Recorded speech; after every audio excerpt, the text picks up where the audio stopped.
Hello friends, once again welcome back to GK Guruji Telugu YouTube channel. Friends, ఈ వీడియోలో మనం part 4 of Indian constitution గురించి తెలుసుకోబోతున్నాం. Very very important. ఆల్రెడీ మనం part 1, part 2, part 3 discuss చేసాం. So part 4 లో కొన్ని ఇంపార్టెంట్ పాయింట్స్ తెలుసుకోబోతున్నాం. నెంబర్ 1 ఏంటి? What is part 4? పార్ట్ 4 లో యాక్చువల్లీ ఏంటుంది, అది ఎందుకు ఇండియన్ కాన్స్టిట్యూషన్ లో ఇంక్లూడ్ చేశారు, ఎక్కడి నుంచి ఇంక్లూడ్ చేశారు, నెక్స్ట్ పార్ట్ 3, పార్ట్ 4 లో డిఫరెన్స్ ఏంటి అంటే fundamental rights and directive principles of state పాలసీలో ఏంటి డిఫరెన్స్, మేజర్ డిఫరెన్స్ ఏంటి అది కూడా తెలుసుకోబోతున్నాం. As well as key points, part 4 లో ఉన్న కీ పాయింట్స్ ఏంటని each and every point detail గా తెలుసుకోబోతున్నాం. ఫైనల్ గా ఈ ఒక్క ఇమేజ్ తో ఈ పార్ట్ 4 కి సంబంధించిన అన్ని ఆర్టికల్స్ ని ఎలా గుర్తుపెట్టుకోవాలో కూడా మనం లాస్ట్ కి డిస్కస్ చేయబోతున్నాం. This video gonna be very very important for all of you, so I request don't skip the video, otherwise you will miss important points. Part 4 లో ఏముంది? పార్ట్ 4 లో directive principles of state policy గురించి elaborate గా guidelines ఉన్నాయి. అంటే state దాని ప్రకారంగా వాళ్ళ ప్రకారంగా ఏ లాని ఇంట్రడ్యూస్ చేయాలంటే ఈ టైప్ ఇందులో ఉన్న గైడ్ లైన్స్ పక్కా ఫాలో అవ్వాలి. వేరే ఫండమెంటల్ రైట్స్ లో అలా కాదనమాట. ఫండమెంటల్ రైట్స్ మన హక్కులు. మనం కోర్టులోకి వెళ్ళి దాని గురించి ఏవైనా మన హక్కులు భంగం కలిగితే కేసు వేసుకోవచ్చు. కానీ పార్ట్ 4 లో డైరెక్టివ్ ప్రిన్సిపల్స్ ఆఫ్ స్టేట్ పాలసీలో దీంట్లో కూడా సోషియో అండ్ ఎకనామిక్ జస్టిస్ గురించి మాట్లాడతారు. లాని క్రియేట్ చేస్తారు. కాకపోతే దీని మ్యాటర్ గురించి మనం కోర్టుకెళ్ళి ఎక్కడ మనం ఫైట్ చేయలేము. మెయిన్ డిఫరెన్స్ ఇదే. పార్ట్ 3, పార్ట్ 4 లో ఇదే డిఫరెన్స్.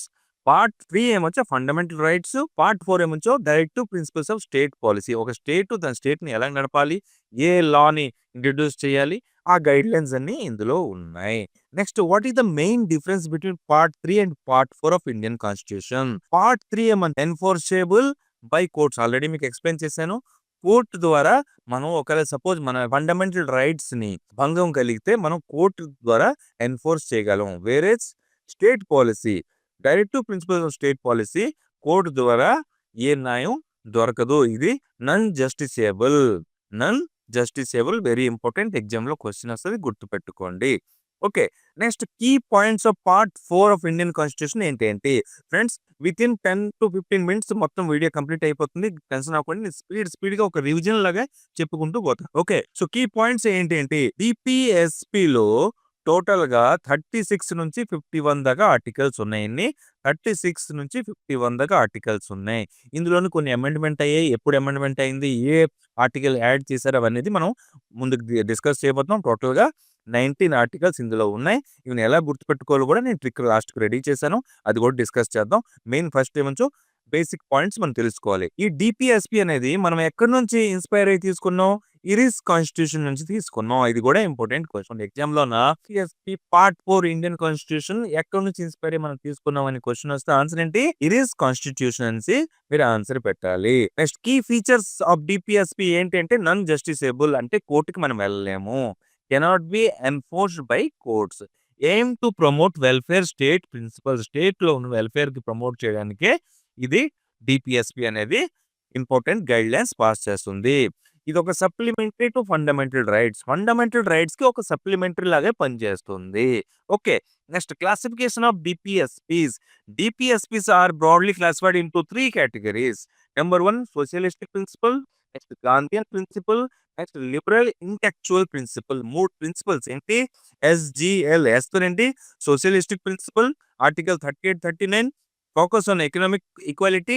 ఈక్వాలిటీ అంటే ఎకనామిక్ ఈక్వాలిటీ అంటే సపోజ్ నేను నెలకి 20,000 సంపాదిస్తున్నాను, నువ్వు 2 లక్షలు సంపాదిస్తున్నావు. ఎలాగా ఒక 20,000 సంపాదించినోడు కొంచెం మీదకెత్తాలి అనేది ఈ డైరెక్టివ్ ప్రిన్సిపల్ ఈ ఆర్టికల్ 38, 39 లో మెన్షన్ చేసి ఉంటుంది. దీని గురించి ఇన్ఈక్వాలిటీ మినిమైజ్ చేయడానికి ఒక స్టాండర్డ్ లెవెల్ కి అందరూ మిడిల్ క్లాస్ అయితే మిడిల్ క్లాసే ఉండాలి, అందరూ హైయర్ క్లాస్ అయితే హైయర్ క్లాస్ లో ఉండాలి, ఆ విధంగా పనిచేసే ఒక articles 38, 39. Next, Gandhian principles article 40 నుంచి 48 దాకా ఉన్నాయి. Encourages village panchayat, cottage industries and preservation of the environment. Gandhi principle అని ఎందుకన్నారు? మెయిన్ గాంధీ నీతి సూత్రాలనే దీంట్లో ఉన్నాయి. గాంధీ నీతి సూత్రాలే దీంట్లో ఎక్స్ప్లెయిన్ చేసి ఉన్నాయి. అవే పాయింట్స్ ఉన్నాయి కాబట్టి గాంధీయన్ ప్రిన్సిపల్స్ అని కూడా అంటారు. Next, liberal intellectual principles promote international peace, uniform civil code and separation of judiciary from the executive. జ్యుడిషియరీకి సెపరేట్ చేసి ఉంది. ఇంటర్నేషనల్ పీస్ గురించి కూడా మెన్షన్ చేసి ఉంది. 44 నుంచి 51 దాకా. నెక్స్ట్ యూనిఫామ్ సివిల్ కోడ్ కూడా మెన్షన్ చేసి ఉంది. Clear. Next specific articles in part 4 36, 37, 36 ఏముంది? ఓన్లీ స్టేట్ గురించి మెన్షన్ చేసింది. 37లో fundamentals in governance but non justiciable గురించి మెన్షన్ చేస్తుంది. 38లో promote welfare and people and minimize inequality లేకుండా మినిమైజ్ చేయడానికి నీతి సూత్రాలని మెన్షన్ చేసి ఉంది. Article 13 adequate livelihood, equal pay, protection of children గురించి మెన్షన్ చేసి ఉంది. ఇలా చదువుకుంటూ పోతే చాలా ఉంది. చార్ట్ ఉంది. పీడిఎఫ్ కావాలంటే నేను టెలిగ్రామ్ ఛానల్లో పెడతాను. అక్కడ మీరు డౌన్లోడ్ చేసుకోండి ఈ పీడిఎఫ్ ని. ఓకే, సిగ్నిఫికెన్స్, ఇంపార్టెన్స్ ఏంటి? డిపిఎస్పి ఇంపార్టెన్స్ ఏంటంటే provide a framework for governance framework ఇస్తుంది. ఎలాగ పనిచేయాలి, ఎలాగ లా తయారు చేయాలి అనేసి. Act as a guiding light for law makers కి ఒక గైడ్ లాగా పనిచేస్తుంది. పార్ట్ 4 ఆఫ్ ఇండియన్ కాన్స్టిట్యూషన్ ఏంటి? DPSP, directive principles of state policy, aim for equitable society and inclusive growth. Okay, ఇవన్నీ ఇంపార్టెంట్ పాయింట్స్ గుర్తుపెట్టుకోండి. నెక్స్ట్ లిమిటేషన్స్ ఏంటి? Not legally enforceable like fundamental rights లాగా part 3 లాగా ఈ పార్ట్ 4 ఏమంటో లీగలీ ఎన్ఫోర్సబుల్ కాదు. Depends on the political will of the government. A government state లో ఉంటే దాని ప్రకారంగా నడుస్తూనే ఉంటుంది. ఓకే, నెక్స్ట్ అమెండ్మెంట్స్ ఎప్పుడెప్పుడు జరిగాయి? 42nd అమెండ్మెంట్ 1976 జరిగింది. అప్పుడు ఆర్టికల్ 39A, 43A, 48A దాన్ని అమెండ్ చేశారు, ఇంక్లూడ్ చేశారు. నెక్స్ట్ 86th అమెండ్మెంట్ 2002లో జరిగింది. ఆర్టికల్ 45 ని అమెండ్మెంట్ చేసి ఇంక్లూడ్ చేశారు. ఓకే, సో కన్క్లూజన్ ఏంటంటే DPSPs embody the vision of a welfare state. ఒక మంచి స్టేట్, న్యాయమైన స్టేట్ గా ఎలాగా ఇంప్రూవ్ చేయాలి, ఎలాగా కాన్స్టిట్యుయెన్సీగా ముందుకు వెళ్ళాలి అనేది ఈ డిపిఎస్పీలో మెన్షన్ చేసి ఉంది. While they are not enforceable, they guide the government to achieve socio economic justice. Okay, not enforceable. ఈ పార్ట్ 4 గురించి నేను 2 ట్రిక్లు రెడీ చేశాను. ట్రిక్ 1, ఇక్కడ ట్రిక్ 2. ఇప్పుడు ట్రిక్ 1 అయితే నేను కొంచెం టిపికల్ గా ఉంది కాబట్టి ఎక్స్ప్లెయిన్ చేస్తాను, బట్ ఇదే ఈజీ. ట్రిక్ 2 కూడా నేను తెలుగులో, ఇంగ్లీష్లో రెండిట్లో మీకు మెన్షన్స్, కీ పాయింట్స్ అని మెన్షన్ చేసేసాను. పీడిఎఫ్ కావాలంటే టెలిగ్రామ్ ఛానల్లో పెడతాను. ఇప్పుడు మనం ట్రిక్ 1 డిస్కస్ చేద్దాం. ట్రిక్ 2 ఆల్రెడీ మీకు పీడిఎఫ్ లో దొరుకుతుంది కాబట్టి మీరు ఈజీగా చదువుకోవచ్చు. ఏది ఈజీగా అనిపిస్తే అది గుర్తుపెట్టుకోండి. ఓకే ఫ్రెండ్స్, ఈ ఇమేజ్ చూస్తున్నారు కదా, ఈ ఒక్క ఇమేజ్ చూస్తే మీకు మొత్తం ఆ ట్రిక్ అర్థమైపోతుంది. ఆర్టికల్ 36 నుంచి 51 దాకా మీరు మొత్తం గుర్తుపెట్టుకోవచ్చు. ఎలా అనేది ఇప్పుడు డిస్కస్ చేద్దాం. ఈ ఇమేజ్ లో ప్రతి ఒక్క కోణంలో ఏనుగులు ఉన్నాయి. ఓకే, కొన్ని ఏనుగులు. Some new wise elephants. Some అంటే కొన్ని, న్యూ అంటే కొత్త, వైజ్ అంటే తెలివైన. ఎలిఫెంట్స్ కొన్ని కొత్త తెలివైన ఏనుగులు. జంప్ ప్లేఫుల్లీ, జంప్ చేస్తున్నారు, ఆడుతూ గెంతుతున్నారు, జంప్ చేస్తున్నారు. Some new wise elephants jump playfully happily carry pots అంటే బిందులు ఏమంటో క్యారీ చేస్తున్నారు. Under every warm nest, nest ఉంది కదా గూడే, ఈ గూడు దగ్గర, ప్రతి ఒక్క గూడి దగ్గర పాట్స్ క్యారీ చేస్తున్నారు. And enjoy many juicy pears, ఇక్కడ జ్యూసీ పియర్స్ ఉన్నాయి కదా, ఈ పియర్స్ తింటూ ఎంజాయ్ చేస్తున్నారు. ఈ మాత్రం గుర్తుపెట్టుకుంటే మీరు మొత్తం పార్ట్ 4 ఆఫ్ ఇండియన్ కాన్స్టిట్యూషన్ ఉన్న 19 ఆర్టికల్స్ ని ఈజీగా గుర్తుపెట్టుకోవచ్చు. నేను ఇంకోసారి సెంటెన్స్ రిపీట్ చేస్తున్నాను friends. Some new wise elephants jump playfully and happily carry pots under every warm nest, వేడుగున్న nest, and enjoy many juicy pears. ఈ మాత్రం సెంటెన్స్ ని మీరు కంఠస్థ పెట్టేయండి. ఇప్పుడు మనం డీటెయిల్ చూద్దాం. యాక్చువల్లీ దీని మీనింగ్ పెడితే మనకి ఎలాగా ఆర్టికల్ గుర్తుకొస్తుంది అనేసి. ఓకే, సమ్ అనగా మీకు ఏం గుర్తుకొస్తుంది? స్టేట్ అనేసి గుర్తుకొస్తుంది. అంటే ఆర్టికల్ 36 లో స్టేట్ గురించి మెన్షన్ చేసి ఉందనేసి మీకు గుర్తుకొస్తుంది. నెక్స్ట్ న్యూ అన్నాను కదా, సో న్యూ అనగా మీకు ఏం గుర్తుకొస్తుంది? నన్ ఎన్ఫోర్షియబుల్. ఆర్టికల్ 37 లో ఉన్నది. అంటే నన్ ఎన్ఫోర్షియబుల్ అంటే కోర్టు ద్వారా దీన్ని ఎన్ఫోర్స్ చేయలేము, like fundamental rights. Okay, wise అన్నాను కదా, తెలివైన. వైజ్ అంటే తెలివైన. డబ్ల్యూతోనేంటి? వెల్ఫేర్ అని గుర్తుకొస్తుంది. నెక్స్ట్ ఎలిఫెంట్స్ అనగా మీకు ఏం గుర్తుకొస్తుంది? ఈక్వాలిటీ గుర్తుకొస్తుంది. నెక్స్ట్ జంప్ అన్నాను కదా, జంప్ అనగా మీకు ఏం గుర్తుకొస్తుంది? జస్టిస్ గుర్తుకొస్తుంది. ప్లేఫుల్లీ అన్నాను, ప్లేఫుల్లీ అనగా మీకు ఏం గుర్తుకొస్తుంది? పంచాయత్ గుర్తుకొస్తుంది. నెక్స్ట్ యాంట్ అన్నాను కదా, యాంట్ అంటే మీకు ఏంటి? అసిస్టెంట్ గుర్తుకొస్తుంది. హ్యాపీలీ అనగా మీకు హ్యూమన్ గుర్తుకొస్తారు.